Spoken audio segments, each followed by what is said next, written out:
देश के अंदर में चाहे वो तो देश की राष्ट्रपति है, हम कहते हैं आम महिला क्यों ना हो, किसी भी महिला के विरुद्ध और किसी महिला के अगेंस्ट में अपमानजनक शब्दों का इस्तेमाल नहीं होना चाहिए। हिंदुस्तान में किसी महिला के साथ नहीं होना तो चाहिए। संसद नहीं चल रही तो ना, वही मैं कह रहा हूं, सुन तो लीजिए।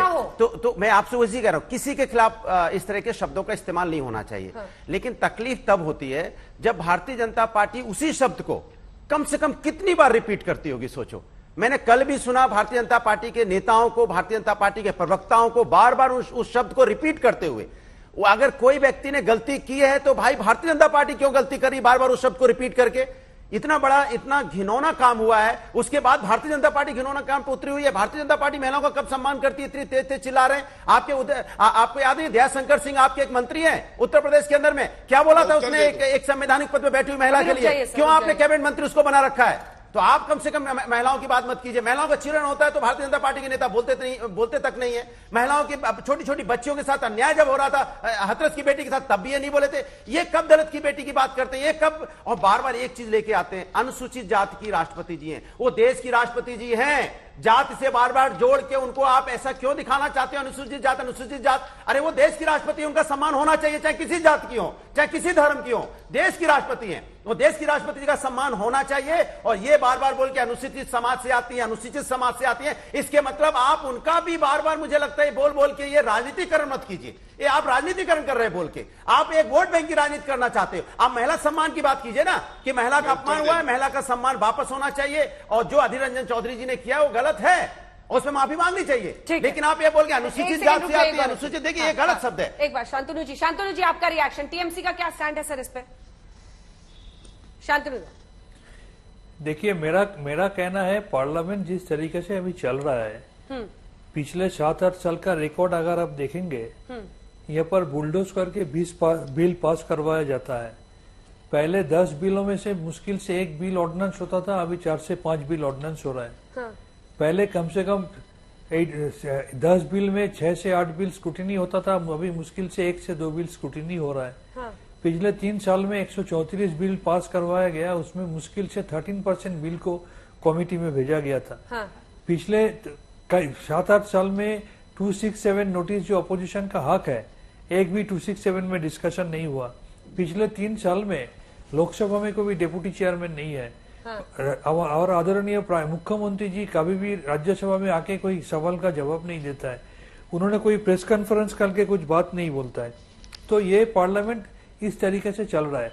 एवरेज बिल पिछले मानसून सेशन में जो पास हुआ, उसमें एवरेज बिल डिस्कशन के लिए टाइम था माननीय 4 से 5 मिनट। माननीय सांसद जी, आप राष्ट्रपति के अपमान के इशू पर बोलने से क्यों बच रहे हैं? मेरा जो कहना है, आप अगर आपका सब मेरा मुंह में बिठाना चाहता है तो हम नहीं बोलने वाला है। हम पार्लियामेंट जिस तरीके से चल रहा है उसका विरोध कर रहे हैं। हम बोल रहे हैं पार्लियामेंट्री डेमोक्रेसी। अभी स्मृति ईरानी का बात आप बोल रहे थे, पिछले 1 साल पहले जब मेरे को पूरा मानसून सेशन के लिए सस्पेंड कर दिया गया था, तो सेंट्रल मिनिस्टर हरदीप सिंह पुरी जी सदन का अंदर में मेरे को गाली गलौज किए थे। हमको पूरा एक पूरा सेशन के लिए सस्पेंड कर दिया गया था। अभी आप बोलिए, इंडिपेंडेंस के बाद कभी ऐसा स्थिति आया है कि एक साथ 20 और 19 MP ऑल टुगेदर, उसके दूसरे बाद 20, उसके बाद 23 और लोकसभा में 4। देखिए, अभी बात हुई कैसे अपमान किया गया एक जनजातीय महिला का, और उसके बाद संवैधानिक पद पे जो व्यक्ति है उसका अपमान किया। हर नागरिक का अपमान है। सपा के प्रवक्ता ने बोला कि देखिए ऐसा होना नहीं चाहिए, संवैधानिक पद पे जो व्यक्ति है उसका सम्मान होना चाहिए। मैं एक तथ्य रख के एक सवाल भी पूछ लेता हूं और अपनी बात फिर मैं पूरी कर लूंगा। सवाल ये 25 जुलाई 2019 का एक मेरे हाथ में खबर है। रमा देवी जी ये चेयर पे थी और आजम खान ने ये कहा था, आप मुझे इतनी अच्छी लगती हैं कि मेरा मन करता है कि आपकी आंखों में आंखें डाले रहूं। और अखिलेश यादव से पूछा गया तो उन्होंने बचाव किया। अब ये देखिए मेरे हाथ में है, आप मुझे इतनी अच्छी लगती है कि मैं आपकी आंखों में आंखें डाले रहूं। और जयप्रदा जी के अंग वस्त्रों का रंग बता रहे थे। अब ये भी कुर्सी पे थी। अब इस पे पूछिए, अब पूछिए, एक बात सुन लीजिए, अभी जो मैं ज्ञान दे रहे हैं, ज्ञान बाबा का बिल्कुल जवाब दे रहा हूं। उसके बाद उन्होंने इस पे कहा भी था, अपनी सफाई भी दी थी। सफाई क्या होती है? सफाई क्या होती है? अरे बात, ये अरे किसी के बात कहने का यही तो दिक्कत है। यही तो दिक्कत है। बोला भारतीय जनता पार्टी, अच्छा भारतीय, नहीं कमाल, भारतीय जनता पार्टी, अरे मैं अच्छा ये बताइए, भारतीय जनता पार्टी के नेता लगातार महिलाओं का अपमान करेंगे तो भारतीय जनता पार्टी के नेताओं पे बात नहीं होगी, ना चर्चा होगी। कब पूछा आपने, कब पूछा आपने? एक कैबिनेट मंत्री बना देते, कब इन्होंने, आप बताइए क्यों कैबिनेट मंत्री बनाया हुआ? जयशंकर सिंह को क्यों कैबिनेट मंत्री बनाया? पूछे, आप हिम्मत जुटाइए पूछने की, खूब पूछिए। आप बताइए ना कैबिनेट मंत्री क्यों बनाया? पूछे कैबिनेट मंत्री क्यों बनाया? होगा नहीं होगा। मैं आपसे बोला, उन्होंने भी अपनी बात कही थी। अंजना जी ये भी गलत तथ्य है, मैं आपको मैं पूरी बात कर लूं, इसीलिए ये सवाल भारतीय जनता पार्टी के लोग, देखिए बात ये नहीं है, भारतीय जनता पार्टी अरे आपसे नहीं, अच्छा है। मैं बता रहा हूँ, भारतीय जनता पार्टी की आदत है मुद्दों को भटकाना, अटकाना, झटकाना। ये उसी वही कर, अभी कह रहे हैं चिकन खा रहा है, कोई दाल खा रहा है, कोई रोटी खा रहा है। अरे भैया, कोई चिकन दाल रोटी खा रहा है, आपके पेट में दर्द क्या हो रहा है भाई? आप नहीं खाते हो क्या खाना वाना, कि छोड़ दिया कि बीजेपी ने खाना वाना? पूरा क्या खा रहा है वो मुझे चिंता है। सुप्रिया जी के पास भी जाना, पूरी कीजिए अपनी बात प्लीज, जल्दी पूरा कीजिए। देखिए अंजना जी, हुआ क्या था इस प्रकरण में, जानबूझ के मैंने गजनी की याददाश्त ताजा करने का प्रयास किया।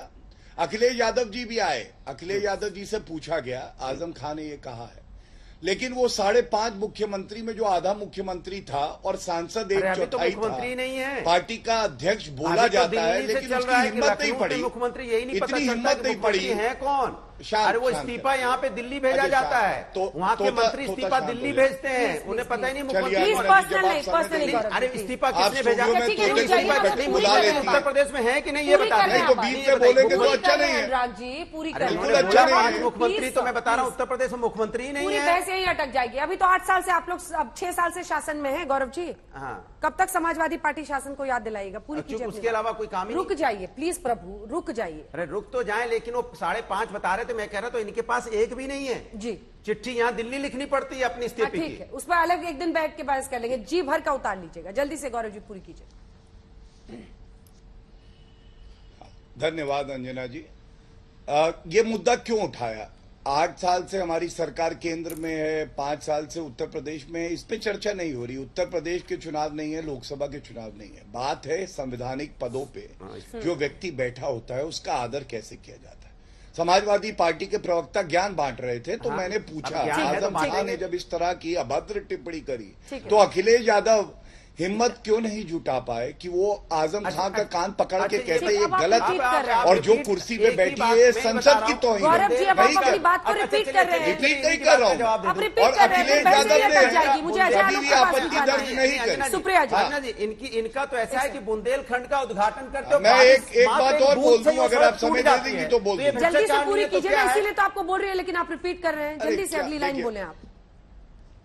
दूसरा पॉइंट ही नहीं है। मैं एक ही बात कहूंगा, देखिए अधीर रंजन चौधरी ने जो कहा है वो आपत्तिजनक है और इसमें कोई संशय नहीं है।